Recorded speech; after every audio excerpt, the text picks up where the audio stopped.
Alicia was obviously a much-loved daughter to John and I. She was a sister to Johan and Karina. She was born here in Coffs Harbour on the 18th of November 1987. She was schooled here. She went to St Augustine's and then on to John Paul College. She was very much her own person, but we loved that about her. She had really unique qualities about her, very comfortable in her own skin. She excelled academically, went to university, uni in New South Wales, did criminology and then a master's degree in policing, intelligence and counter-terrorism at Macquarie University. And she always had a passion for working for the Federal Police, and sure enough she attained that. And in the latter years she was with the Justice and Community Services in Canberra, and that was where she would have finished her career. But she was very much loved and very much missed. We were very numb when we got news that Alicia had passed away, and that was on the 14th of December 2021. Very difficult time for us. We relied heavily at that time on visits from our son, Johan, and our daughter, Karina, and her family, and also very close friends. The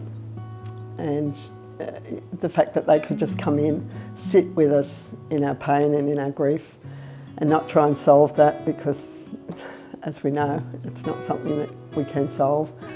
But they were there for us, and just offering to do chores and run errands for us was invaluable at that time, because we were just focusing. We were in such intense pain and at a loss. Very, very difficult time.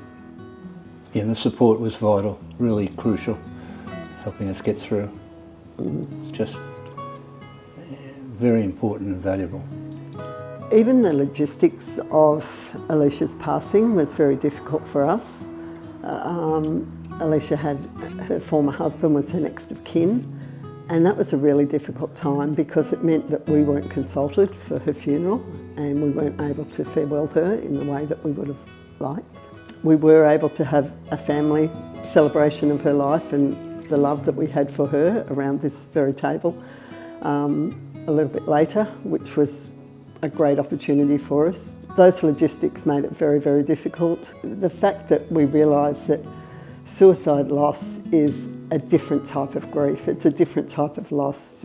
Both of us have lost our parents, but to lose a child, you just don't expect to lose a child. It's not the way nature intends. Yeah, that's something that we're learning to live with. We will never get over it, but we've learned to integrate our lives and to try and find the hope from the hopeless situation that we were originally in. We're trying to integrate joy and happiness back into our lives. Initially it was very, very hard. I didn't know that I'd find happiness again, but I can say now, hand on heart, that I have, and I can feel happy days and happy times and not feel guilty for feeling that way. But Alicia is always with both of us in our hearts every single day. She never leaves us, and that's just the way it is. Our youngest daughter, Karina, went on the Out of Shadows walk, and that was the first year that Alicia had passed, so that was in 2022. We lost Alicia at the end of 2021.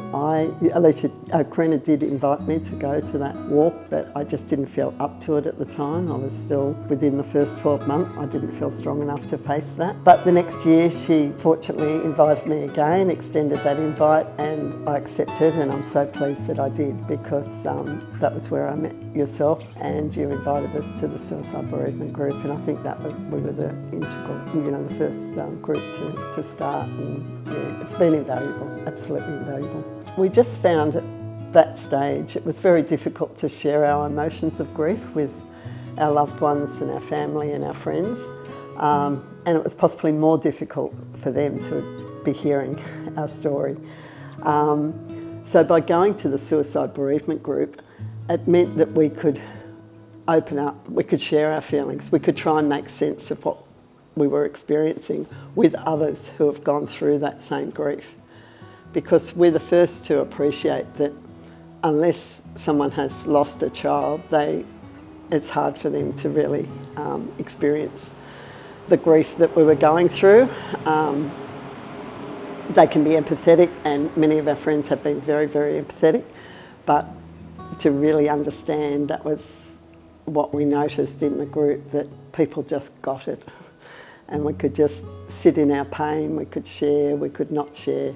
It was just a very secure environment, and yeah, it was just nice to be together with like-minded people who we learned from each other, and yeah, we shared a lot.